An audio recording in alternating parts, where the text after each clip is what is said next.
Hi, it's Steve. Today we'd like to show you how to change the inlet water valve on your front load washer. It's a really easy job. Let me show you how we do it. Now before we begin this repair, we will need to disconnect power to the washer. So pull it far enough forward that you can unplug it. We'll also need to disconnect the inlet water hoses. So turn off the water supply and remove the appropriate hose and give yourself enough room to work behind the washer, so you may need to pull it forward out of its resting position. Now that we have access to the back of the washer, our next step will be to remove the main top. It's held in place with two screws, one on either side. Just remove those. And then grasp the top of that washer, pull it back. That will release a couple of clips at the front. We can lift it off and set it aside. Now with the main top removed, our next step will be to disconnect the wire harness connector from the old valve.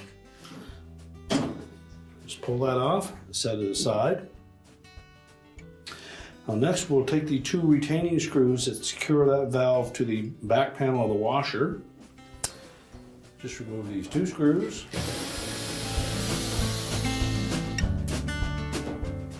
And then pull the valve through from the inside. Next we'll remove this clamp. So using a pair of pliers, simply compress the clamp and slide it up the hose. And then we need to twist that hose off of the old valve.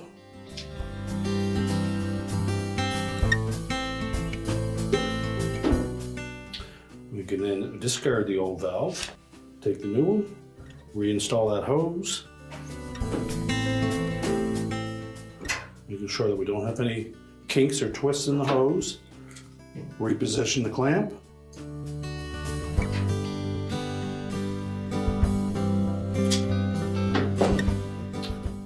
Fit the inlet of that valve through the opening in the back panel.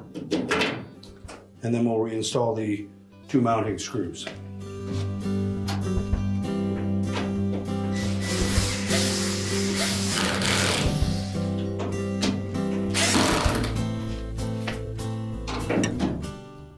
Tighten the screws securely, then we'll reinstall that wire harness connector. Make sure it's pressed firmly onto the valve. And now we're ready to put the main top on. Now that the valve is secured to the cabinet, we've reconnected the hose and the wire harness. We're ready to put the main top on. So I want to take note of these little hooks at the front of that top panel. They're going to slide in underneath these shoulder bolts. So make sure that those aren't distorted.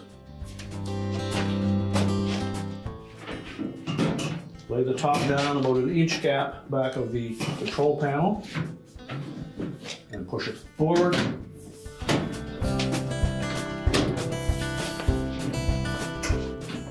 Make sure both sides are hooked in, and then we can put the two retaining screws in on the back.